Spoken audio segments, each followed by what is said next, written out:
We all know Kit Kat bars taste delicious, but what about how they sound? It's not just a catchy jingle. It's the satisfying crack of breaking off a piece of Kit Kat, followed by a crisp crunch. Oh, we forgot one other sound that accompanies Kit Kat bars too. It's, or maybe it's more like, altogether, Kit Kat bars are music to our ears and yummy flavors to our mouths. Have a break.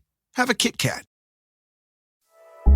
You're listening to a Mint podcast brought to you by HT Smartcast. Good morning, listeners. Welcome to Top of the Morning by Mint, your weekday newscast that brings you 5 major stories from the world of business. It's Tuesday, July 2nd, 2024. My name is Nelson John. Let's get started. Top of the Morning by Mint. The Indian market's benchmark indices Nifty and Sensex both gained more than 0.5% by the end of the trading session on Monday. In a significant push to bolster the Make in India initiative, the government is considering a production-linked incentive scheme that could transform the railway sector. The scheme, likely to be introduced in the upcoming union budget, will specifically target the manufacturing of certain railway components that we typically import. Now, what's on the cards?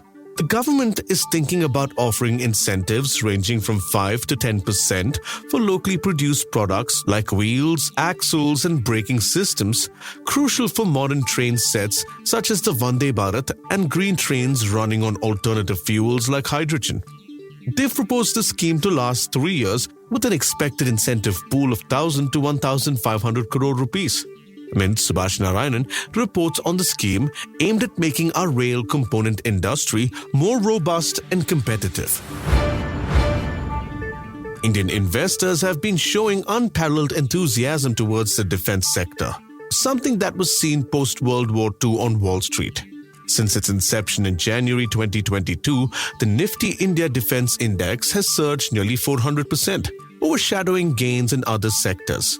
With India's significant military size and budget commitments to defense modernization, the sector presents a massive opportunity. In the fiscal year 2023-24, defense exports from India reached an all-time high, boosting investor optimism.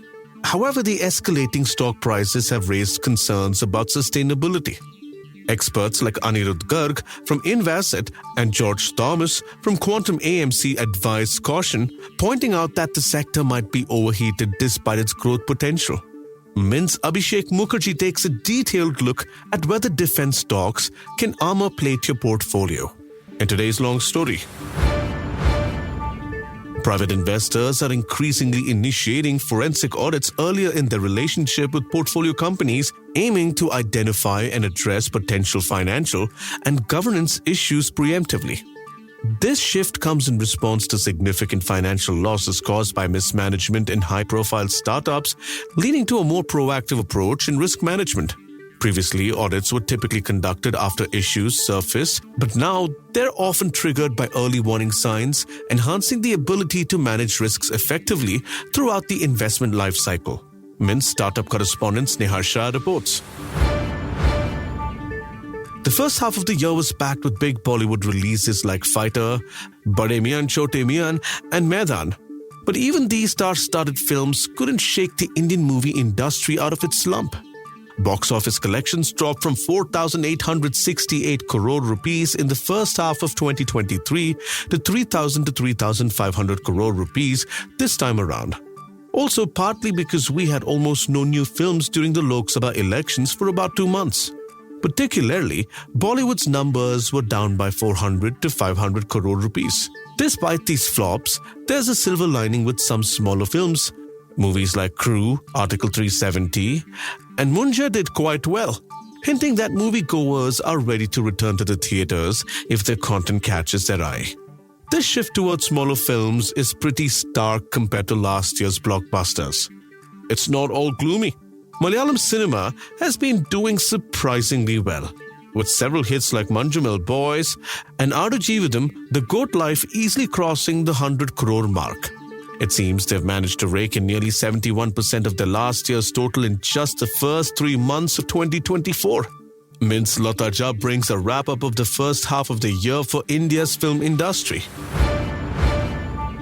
The rise of digital avatars or dead bots that allow us to interact with representations of the deceased is stirring both fascination and ethical debates.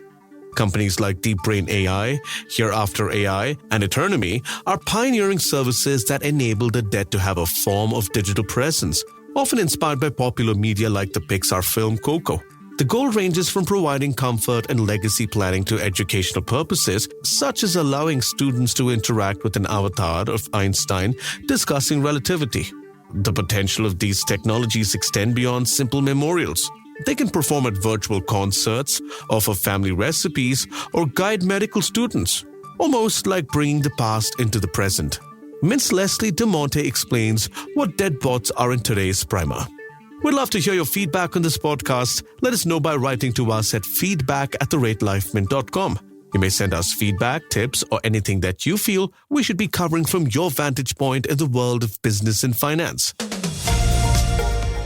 That's all for today. Thank you for listening. We're eagerly looking forward to our next Top of the Morning episode, which will be packed with fresh business news.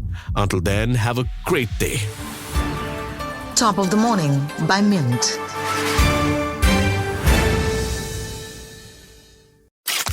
We all know Kit Kat bars taste delicious, but what about how they sound?